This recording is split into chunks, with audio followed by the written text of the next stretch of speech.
to a new generation of prosperity. Thank you very much. Thank you, Mr. Sullivan. And we have Forrest Dunbar. He is a candidate for U.S. Congress. Next. Run up here, Forrest, run.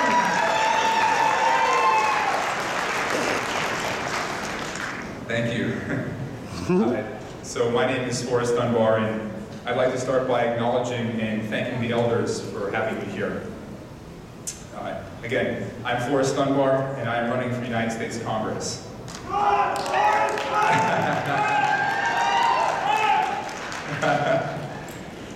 For those of you at home, some people just yelled, "Run, Forrest, run" at me. People have been yelling that at me since I was in junior high. But I wanted to say how profoundly thankful I am to be invited and allowed to speak at AFN. For a kid growing up in Alaska, you always hear so much about this gathering, but I never thought that I would be on this stage. So I apologize if I sound a little nervous.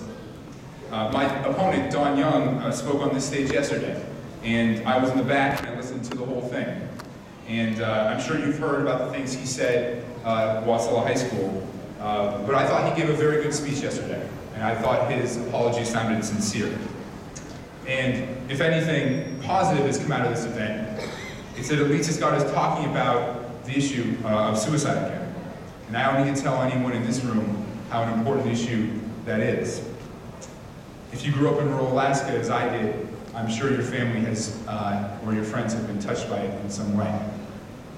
So rather than talk about Dawn, I'd like to use this opportunity to talk a little bit about myself and introduce myself to you, because I know for many of you, you've never seen or heard from me before. And it's rude to come into someone's home or to their potluck or to their gathering and not let them know who you are. So my parents both moved to Alaska in the 1970s and went to the University of Alaska Fairbanks. And my dad, he wanted me to say thank you on his behalf to Willie Hensley for teaching his favorite course there at UAF. And after UAF, my parents moved to Eagle on the Yukon. And that's where I lived until I was 7. My mom was a teacher, and my dad worked for Fish and Game. When I was 7, my family moved to Cordova on Prince William Sound. That's where I went to high school. That's where I was a commercial fisherman, a deckhand, and that's where my parents still live. Today, I live here in Anchorage, where I work as an attorney, and I serve as an officer in the Alaska Army National Guard. And I'd like to pause here for a second and say how inspired I was yesterday by the procession of Alaska Native veterans. Yes, please, we get a round of hands for the veterans.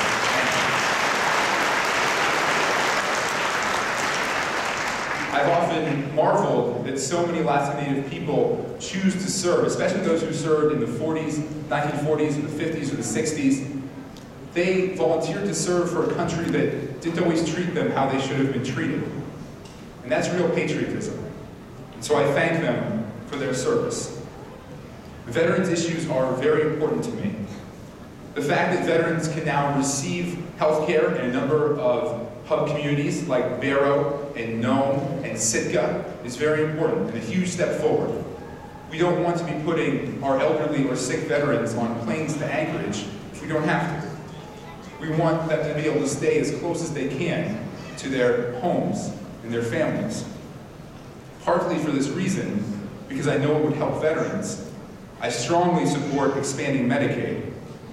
Whoever the next governor is, I urge them, accept the Medicaid expansion.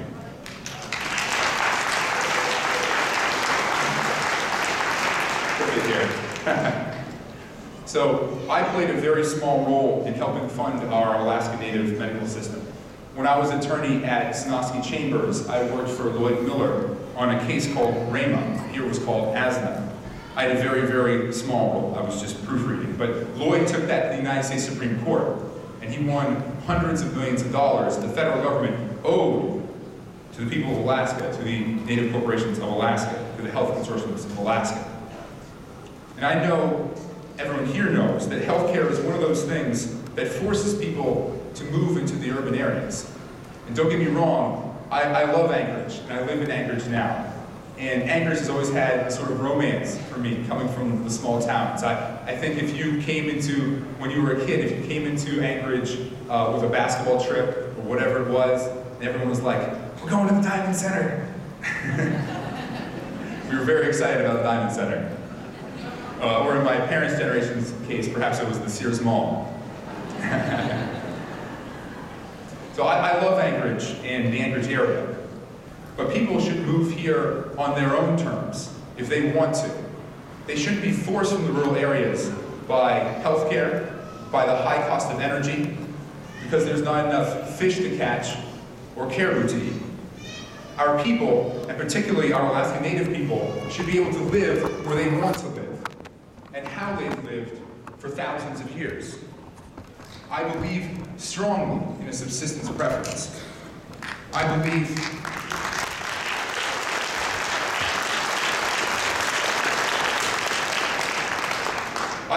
in co-management of our resources.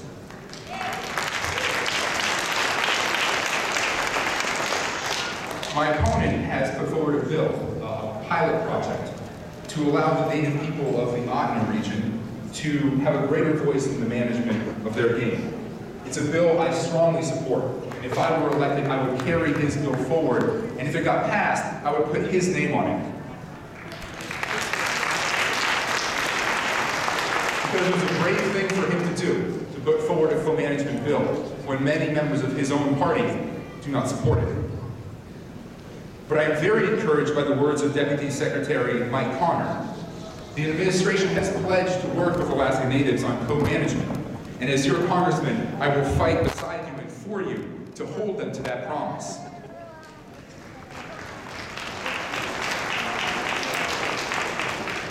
Because subsistence is about more than just hunting and fishing. I know there are people in this room who don't even like the word subsistence. It's about food security, but it's also about a way of life that has existed for thousands of years.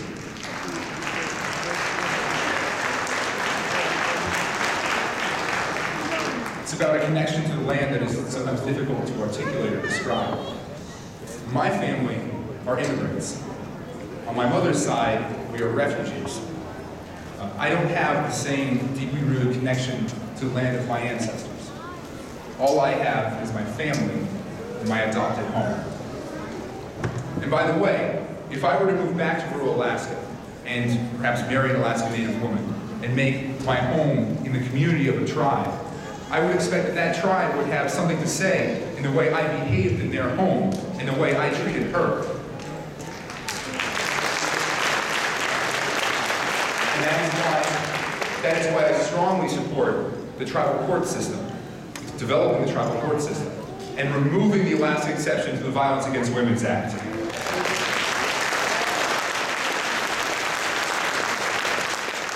Local governance is the wave of the future, and the future is bright here in Alaska. The future is bright in Alaska because there is a rising generation of young people, particularly young Alaska Native people, who are already taking positions of leadership. They will change what needs to be changed and protect what needs to be protected. Of course, that generation would not exist if not for the elders in this room and those listening at home. Thank you for your wisdom. And thank you for raising your children right. Together, we need to build what my friend Byron Malott calls a healthy society. And when he says that, when he and I don't mean just a healthy society in the physical sense. A healthy society is one that treats every member, every Alaskan with respect. One that provides jobs for its young people. One that takes care of its elders and listens to their wisdom. A healthy society educates its people, preserves their culture, and teaches their languages.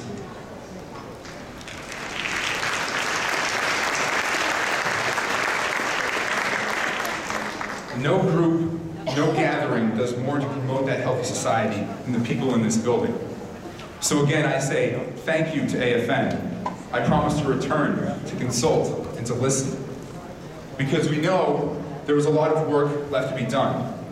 We as Alaskans cannot and will not accept living in a state that leads the nation in domestic violence, or sexual assault, or substance abuse, or suicide. We as Alaskans will not accept a world where young people do not vote and feel their voices aren't heard.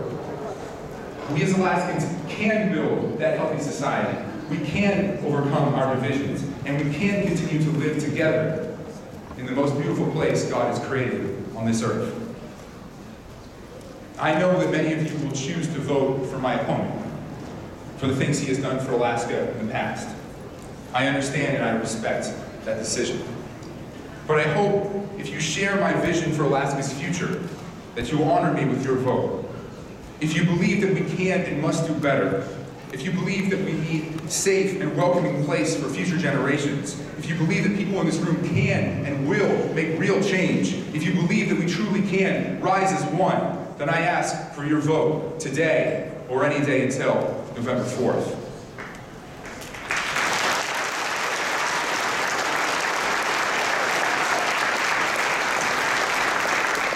I've been walking around AFN the last couple of days, and I just want to say thank you again so much for having me here, for meeting so many of you, for being so welcoming.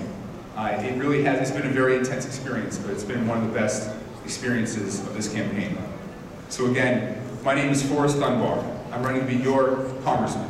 Thank you, Kayana, and God bless.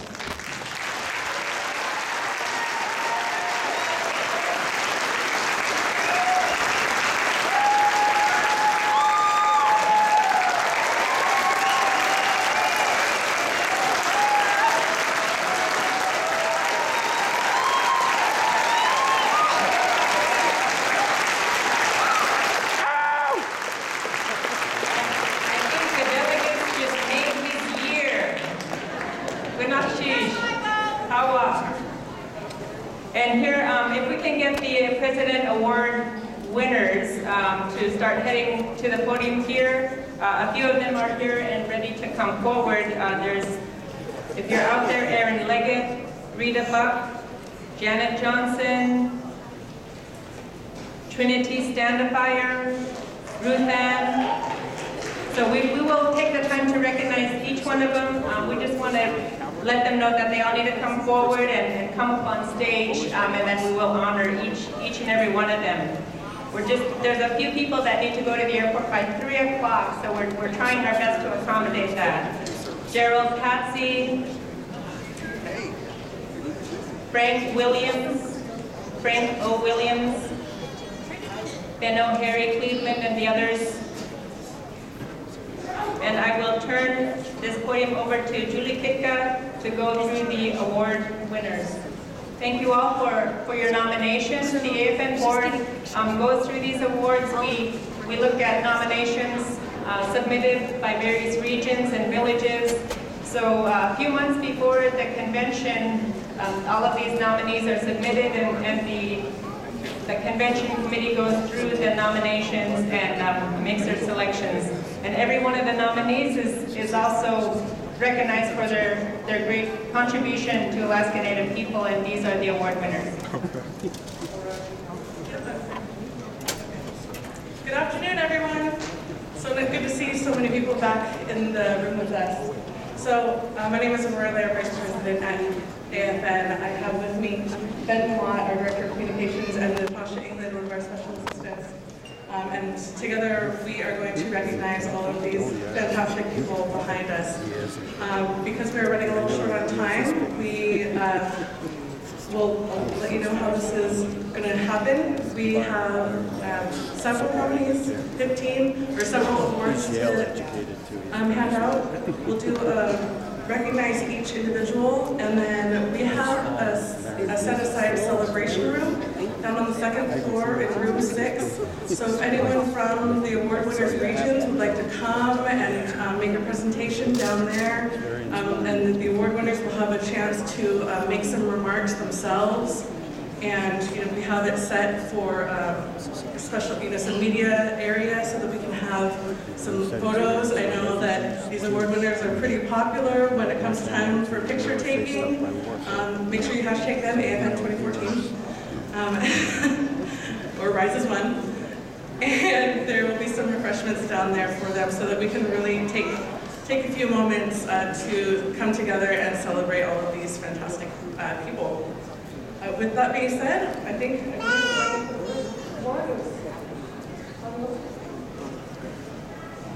We're looking for Alaska Senator Dunbar, where was it? Oh, there he is. Fantastic. So this is for the Public Service Award. Senator Donnie Olson was raised in a traditional native home of Golovin. He's served as an Alaska State Senator since 2000. He's a pilot and businessman who has passed bills relating to airline safety and the importance of airports in rural Alaska. He's a physician who has worked to ban synthetic drugs, reform the state medical board, increase senior benefits, and incentivize rural medical providers. Donnie was also instrumental in the creation of the VPSO task force in 2007 that revitalized the VPSO program. He also introduced and pushed a bill that resulted in the creation of the Alaska Native Language Preservation and Advisory Council. He has worked on many issues of importance to Alaska Native people, including subsistence, biomass mill, coastal management, oil spill response, climate change, and declining salmon runs. And I just gotta say, for how much this man has accomplished, this is a very short introduction to him. So I do hope that you will come down and recognize all of his hard work with us down on the second floor. And just so that you know what the criteria that the committee looks to do and what our nominees are evaluating on. The Public Service Award is given to someone who has demonstrated dedication, competence, and sensitivities in the area of public service.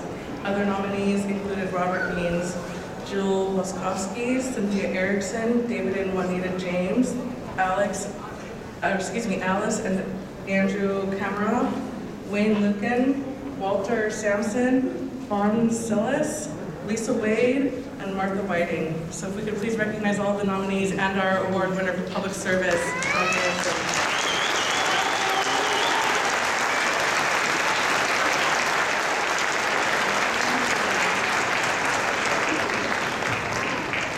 Hello, and I'm introducing the next winner's Culture Bear Award, which goes to Aaron the Jet. Raise file. So Aaron, come forward. We'll pass for you here in a second. Sorry, Aaron Leggett. Aaron Leggett of Anchorage was born in Anchorage. Aaron currently serves as Anchorage Museum's Special Exhibitors Curator, a position which leads to the opening of the first major exposition ever presented about the Denali Athabascan people. The exhibition features more than 160 artifacts from museums around North America and Europe, illuminating the rich history and culture traditions of the Denali people. He is also advisor to the Smithsonian Arctic Studies Center. Aaron has been involved in efforts to preserve the Denali language and culture since 2005. He was instrumental in naming the Denali Civic Center and Conservation Center, essentially where you're here right now. His co-authored Denali Heritage represents in Anchorage, Alaska, and sorry. There we go. Our special place. I'm going with a series of interpretive signs around Anchorage and Atlantic culture. Aaron has research knowledge about Alaska cultures and works to serve to share that information. Hand wrapper.